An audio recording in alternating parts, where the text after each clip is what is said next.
This video will guide teachers on how to assign a guided path unit as homework using the Freedom web app.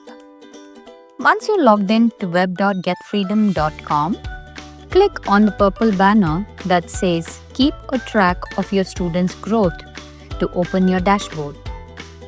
In the guided path units section, click View All to see the list of units for the selected grade. Next, click the Locked button next to the unit you want to assign.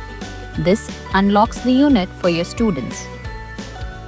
To assign it as homework, click the Assign button beside the unit. In the pop-up that appears, enter a title, a description, and a deadline by when you want the students to complete it.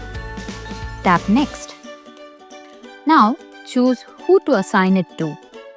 Select individual students, an entire section, or assign by reading level, such as struggling, average, and excellent readers. Tap Create to complete the assignment. The unit will now appear in your Assignments tab on the dashboard, from where you can track it, and in the Assignments section for your students.